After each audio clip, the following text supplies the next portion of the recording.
menuju jurang kesengsaraan, jauh dari kebenaran, jauh dari yang hak, mereka berada di tempat yang batil semua. Itu yang dimau, yang digoda, yang digunakan untuk menjerumuskan kehidupan manusia. Jadi kalau ada namanya setan itu selalu dia cari teman sebanyak-banyaknya, cari kawan sebanyak-banyaknya, pengen bagaimana seluruh manusia ini terjerumus semua. Seluruh manusia ini tidak mau melakukan perkara-perkara yang hak sebagaimana yang diajarkan oleh Rasulullah SAW. Lalu bagaimana kalau setan ini nggak berhasil? Nyatanya di dunia ini banyak orang-orang yang tetap konsisten, tetap punya tekad kuat, seperti Bapak Ibu sekalian. Kalau dipikirkan kita ini ya enak di rumah kan daripada di masjid itu ya. Kita tetap melawan apa yang menjadi bisikan setan itu. Nah, orang kok kemudian digoda, diganggu, jangan ibadah tetap ibadah, jangan sodako tetap sodako, jangan melakukan kebaikan-kebaikan tetap melakukan kebaikan-kebaikan, jangan ngaji, jangan taklim, tetap aja taklim. Nah, apakah setan terus kemudian menyerah? Tidak, Pak. Setan mengganggu hati mereka, orang yang tetap melawan godaan awal itu. Bagaimana caranya? Oke, pokoknya tetap kalian melakukan perbuatan-perbuatan yang baik itu, tapi niatnya, tujuannya dijerumuskan, dibelokkan. Sodako bukan karena Allah, ibadah bukan karena Allah, itu kerjaan setan. Jadi setan ini nggak akan pernah berhenti dari plan awal tadi. Kalau plan awal gagal, menempuh plan kedua. Lalu kemudian juga banyak orang yang tadi sudah dijerumuskan, tadi sudah dibelokkan, namun tidak mempan. Disuruh jangan ikhlas kok ikhlas tetap. Apa? Plan yang ketiga, dibuat manusia itu tidak bisa mensyukuri nikmat Allah Subhanahu wa Ta'ala.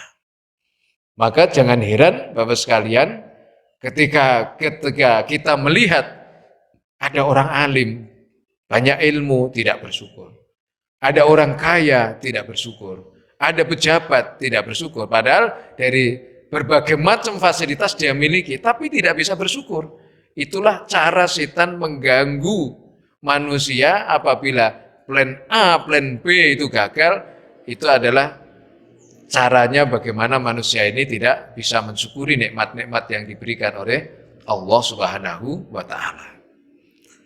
Terus kemudian Bapak sekalian, setan yang sangat luar biasa gigihnya tadi, maka kita ini kalau bisa Bapak sekalian, jangan kalah dengan setan. Harus terus berkompetisi terus. Kalau dia lewat ini nggak mampu melalui jalur ini nggak mampu melalui jalur berikutnya, kita juga seperti itu. Melawan kemauan kita ini, bagaimana terus gigih supaya masuk kepada tadi la'allakum tattaqun tadi. Di dalam surat An-Nisa ayat 76 Allah jelaskan, inna kaidas syaitoni kana dha'ifa. Sesungguhnya tipu daya syaitan, godaan syaitan itu tadi, yang melalui berbagai macam plan-plan itu tadi Pak, itu tetap lemah, kata Allah Subhanahu wa Ta'ala. Tetapi ada yang nanti menjadi pintu setan, yang tadi sampaikan bahwa manusia itu yang harus kita waspadai selain godaan setan adalah godaan dari internal kita.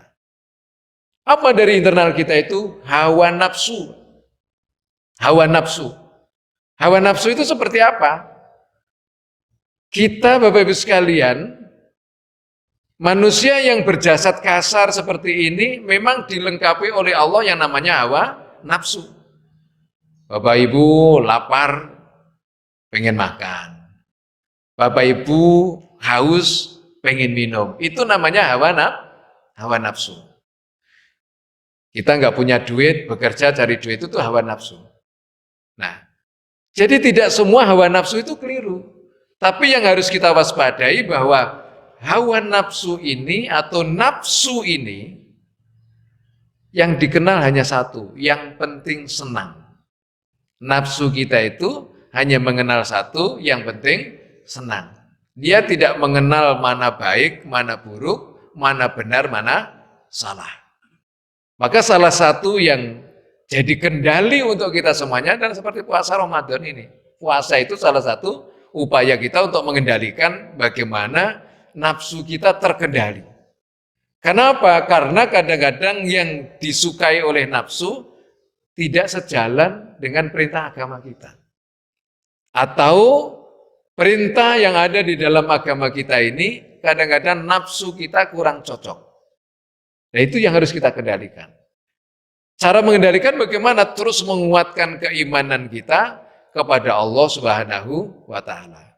Tapi sekalian, jadi rupanya setan ini nanti menjadi kuat untuk menggoda manusia, walaupun tadi di dalam Al-Qur'an Allah jelaskan inna kaida syaiton kana dha'ifa, bahwa godaan setan itu sebenarnya adalah lemah, tidak kuat, tapi nanti menjadi punya pintu masuk ke dalam kehidupan manusia apabila nafsunya tadi membuka diri, memberikan jalan, setan masuk kepada diri kita. Nah, inilah hal-hal yang selama ini kita perjuangkan selama Ramadan, dan alhamdulillah mayoritas itu orang berhasil mengendalikan dirinya di bulan Ramadan itu mayoritas berhasil. Kenapa? Salah satu contoh begini. Ketika kita masuk kira-kira itu jam 2 siang atau sampai jam 3 siang, rasanya rupanya itu laparnya luar biasa, hausnya terasa banget, dan liatin makanan-makanan itu enak sekali. Kita di rumah sendiri tidak ada yang melihat, makanan juga ada, tapi saya yakin banyak kan mayoritas umat muslim tidak akan tergoda untuk membatalkan puasanya karena merasa tidak ada yang melihat. Berarti apa? Berarti Ramadan kita, puasa kita itu sudah mampu menghadirkan Allah di dalam hati kita. Orang tidak lihat kita, tetapi Allah sudah hadir di dalam kehidupan kita. Ini salah satu keberhasilan. Maka dari itu yang harus kita perhatikan apa? Yang kita perhatikan adalah nilai-nilai Ramadan yang terus kita jaga nanti setelah Ramadan. Kita Ramadan bisa mengendalikan hawa nafsu. Kita Ramadan bisa berlaku jujur. Kita Ramadan menjaga betul dari perbuatan-perbuatan yang dilarang oleh Allah Subhanahu wa taala. Maka dari itu setelah Ramadan tentu kita harus pertahankan nilai-nilai yang sangat luar biasa itu tadi. Bahkan orang yang menurutin hawa nafsunya itu Rasulullah SAW dalam satu hadisnya Sahih Hasan ini dari Abdullah bin Umar, dari Allah Rasulullah sampaikan la yu'minu ahadukum hatta yakuna hawahu taba'an lima ji'tu bihi. Jadi tidak beriman salah satu di antara kalian semua sampai hawa nafsunya ditekan untuk mengikuti apa yang menjadi ajaran tuntunan Nabi kita Muhammad Shallallahu Alaihi Wasallam. Hadisun hasanun sahihun. Terakhir sekalian tentang hikmah. Jadi kita mengerucut ke sana.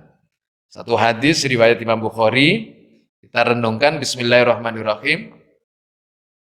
Malam yada' qaulaz zur wal amal bi falaisa Allah hajatun fi ayyada ta'amahu wa syarabahu.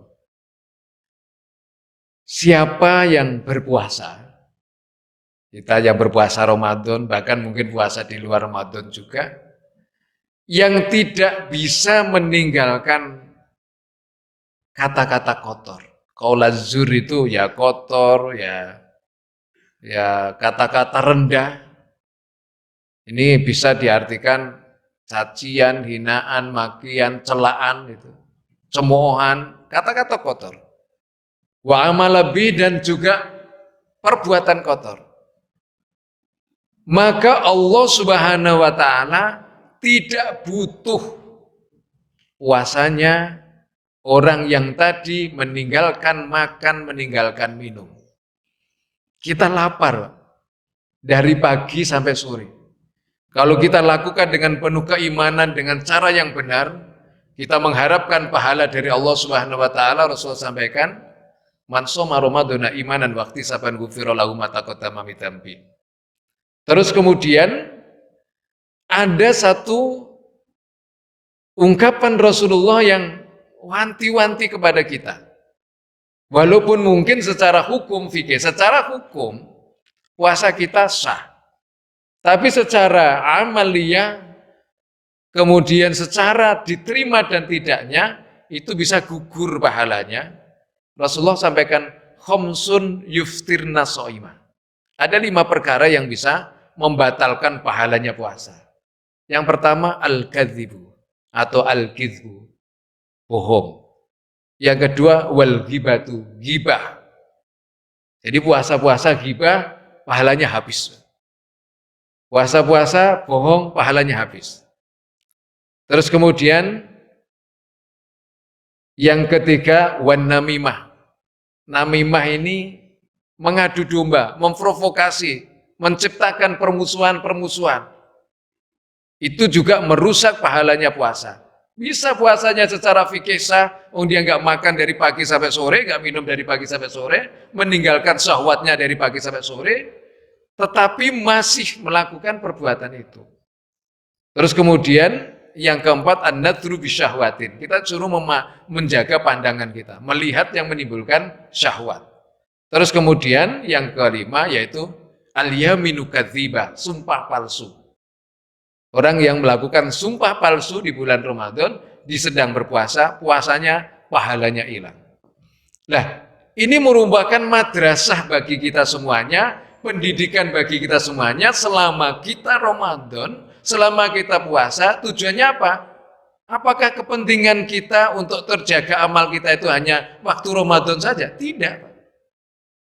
Orang dikatakan hajinya mabrur bukan mereka yang rajin ibadah, tekun waktu di Makkah, di samping Ka'bah, melaksanakan rukun dan wajibnya haji, bahkan sunahnya dengan baik, tetapi ukurannya ketika dia pulang ke rumahnya, pulang ke kampung halamannya, dia bisa menjaga nilai-nilai yang diajarkan, yang terkandung di dalam pelaksanaan ibadah haji tadi. Puasa juga seperti itu. Jadi tidak boleh bohong, tidak boleh ghibah, tidak boleh namimah, memprovokasi, tidak boleh an-nadru bisyahwatin, tidak boleh kemudian bersumpah palsu. Itu bukan hanya di saat puasa saja, di luar puasa, nanti 11 bulan kemudian setelah Ramadan, itu harus kita jaga menjadi prinsip, jangan sampai dilanggar. Kenapa?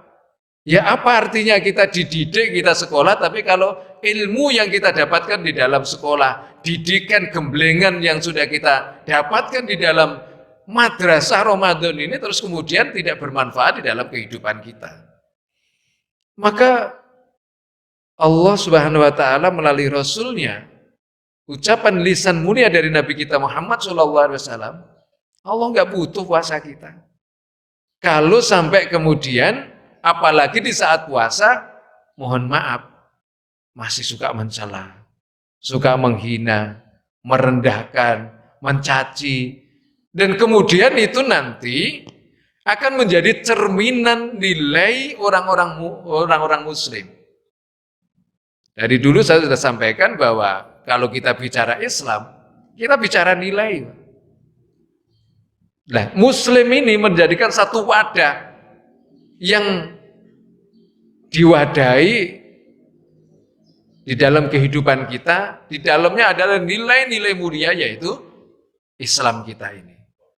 Maka ketika Rasulullah ditanya tentang Muslim, sahabat pernah bertanya kepada Rasulullah, ya Rasulullah, man huwal muslim. Siapakah orang muslim itu? Kata Rasulullah, al-muslimu man saliman nas min lisanihi wa yadihi. Dari dengan riwayat lain ada yang al-muslimu man salimal muslim min lisanihi wa yadihi. Orang muslim itu orang yang mengaku dia sebagai orang yang beriman, yang di dalamnya ada nilai-nilai iman, itu adalah orang yang selamat, menyelamatkan orang lain nyaman, orang lain aman dari bahayanya lisan kita, dari bahayanya perilaku kita. Jadi Bapak sekalian, kalau sebelum Ramadan barangkali ada umat Islam yang masih suka mencaci. Karena sekarang dunianya sudah seperti itu. Kita ini sudah mulai tercerabut dari akar budaya kita. Kalau bahasa kita menyama budaya ketimuran. Tapi sebenarnya itu adalah ajaran Islam yang diajarkan kepada kita semuanya. Maka dari itu, jauhkan. Nggak ada manfaatnya kita mencela orang. Belum tentu yang hari ini kita cela, besok mungkin akan jauh lebih mulia daripada kita. Hidup ini selalu berubah. Orang yang merasa baik, kurang baik apa yang namanya iblis sebelum jadi iblis. Dia sebagai malaikat Azazil, 80.000 tahun punya zikirnya semua malaikat, tetapi ketika dia sudah punya rasa lebih baik daripada Adam, diperintahkan oleh Allah, wa izqulna lil malaikati isjudu li adama fasajadu illa iblis aba wastakbara wa kana minal kafirin. Berubah menjadi makhluk yang dilaknat oleh Allah, dari nama pangkat Azazil berubah menjadi iblis yang dilaknat oleh Allah Subhanahu wa taala. Iblis itu dulu malaikat, Pak, golongan malaikat. Jadi kalau dalam satu riwayat disebut namanya Haris. Jadi iblis itu, setan itu sebenarnya gelar, bukan jenis. Jenisnya dari golongan malaikat. Makanya di dalam ayatnya wa izqulna lil malaikati isjudu. Jadi Allah perintahkan semua malaikat. Oh, berarti sebelum punya gelar iblis, dia juga malaikat juga. Cuman dari penciptaan berbeda. Dari golongan Jibril, Jibril dan lain sebagainya tercipta dari nur. Kalau yang Azazil tadi, yang Haris tadi tercipta dari nar. Dan memang ini sudah ketentuan Allah, menjadi ibrah, pelajaran untuk kita semuanya. Yang sudah di surga aja dikeluarkan, apalagi kalau kita masih baru mengharap pengen masuk surga, maka jauhkan dari berbagai sifat-sifat yang merusak dari semua amal ibadah kita, terutama di bulan Ramadan ini, apalagi nanti merusak kenyamanan, ketentraman, ataupun muru'ah, kewibawaan, harga diri daripada orang lain. Kita wajib menjaga demi supaya kita juga dijaga oleh Allah Subhanahu wa taala. Baik Bapak sekalian yang dirahmati oleh Allah Subhanahu wa taala, mungkin sampai di sini hampir 1 jam, terus sekedar informasi supaya Bapak sekalian semangat. Jadi mulai bulan April ini guru-guru kita ini mulai ganti, mudah-mudahan ada penyegaran. Jadi nanti untuk minggu pertama, akad pertama, itu nanti Bapak Dr. Kiai Haji Ahmad Husnul Hakim tafsir seperti biasa. Mudah-mudahan beliau nggak selalu ada halangan gitu, tetap istiqomah. Untuk minggu kedua, Dr. Kiai Haji Faisal Hamdani, yang mungkin Bapak Ibu sudah biasa ngikutin. Terus minggu ketiga itu Al-Habib Soleh Muhammad Soleh Sato. Terus kemudian nanti minggu keempat Kiai Haji Yusuf Arbi, Mukhlis Yusuf Arbi. Ini semuanya orang-orang alim. Nanti minggu kelima nanti pengurus mungkin bisa Habib Fauzi Alatos, bisa saya. Cuman saya ya modelnya begini aja, daripada nggak ada. Ini tadi kan daripada nggak ada jadi sebagai ban serep saja. Terus kemudian mungkin nanti ada Kiai Romdoni yang suka ngisi kita. Jadi minggu kelimanya gantian. Tapi nanti juga ada penyegaran. Jadi sebagai info supaya masjid kita ini semakin ramai, semakin makmur, dan tentu pengurus berusaha Pak, terus berusaha mencarikan guru, bapak-bapak, ibu-ibu sekalian, bukan hanya orang yang sekedar bisa berceramah. Tapi kita berusaha mencarikan ilmunya itu punya sanad nyambung sampai Rasulullah, itu penting. Jangan sampai Bapak Ibu belajar semangat, dengerin ceramah bagus, tapi dia nggak punya sanad hadis. Nggak punya sanad, siapa itu? Nggak punya sanad tafsir, ngajar tafsir nggak punya sanad ilmu tafsir, hanya ya karena bisa baca kitab, karena ini terus ngajar, itu nggak boleh. Supaya apa? Supaya ilmu yang Bapak Ibu terima ini mau paham nggak paham, itu sambungannya sampai Rasulullah SAW.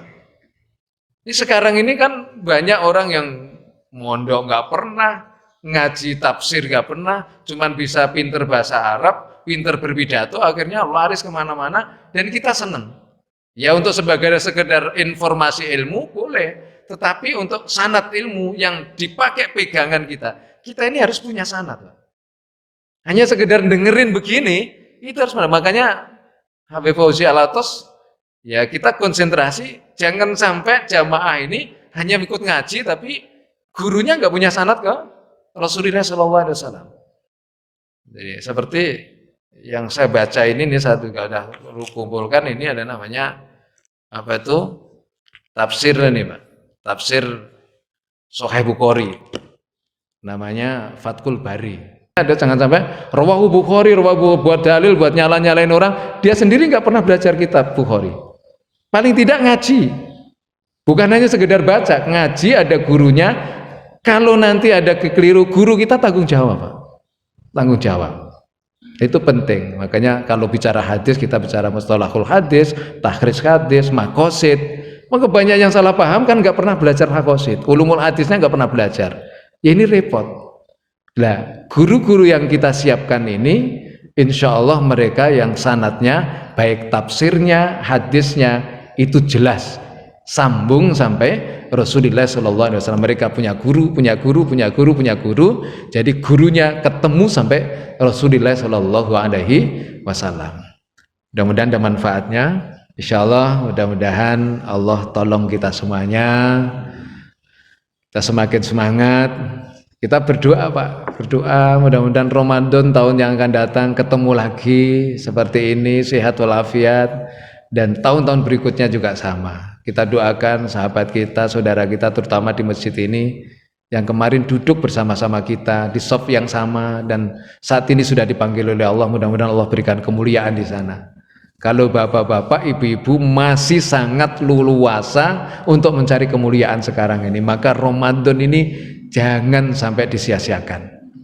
Walaupun kita juga tetap berharap bukan Ramadan terakhir, tapi kita tidak tahu 1 jam yang akan datang, 1 bulan yang akan datang, apalagi 1 tahun yang akan datang. Makanya berdoa terus, Allah berikan kita panjang umur, sehat walafiat, istiqomah ibadah kita kepada Allah Subhanahu wa taala. Amin amin ya rabbal alamin. Al-Fatihah. A'udzubillahi minasyaitonirrajim. Bismillahirrahmanirrahim. Alhamdulillahirabbil alamin. Arrahmanirrahim. Maliki yaumiddin. Iyyaka na'budu wa iyyaka nasta'in. Ihdinas siratal mustaqim. Shiratal ladzina an'amta 'alaihim ghairil maghdubi 'alaihim waladdallin. Amin. Allahumma shalli ala sayyidina Muhammad wa ala alihi washabihi ajmain. Alhamdulillahirabbil alamin. Allahumma ya Fattahu ya Alim ya Rahman ya Rahim. Iftah alaina fatan qariban sibabi qulubi wa ilman nafi'a wa hidayata wa taufiqa. Rabbana atina fid dunya hasanah wa bil akhirati hasanah wa qina adzabannar. Walhamdulillahirabbil alamin. Subhanakallahumma wa bihamdika asyhadu an la ilaha illa anta astaghfiruka wa atubu ilaik. Wallahu muwaffiq lakum wa thoriq. Wassalamualaikum warahmatullahi wabarakatuh.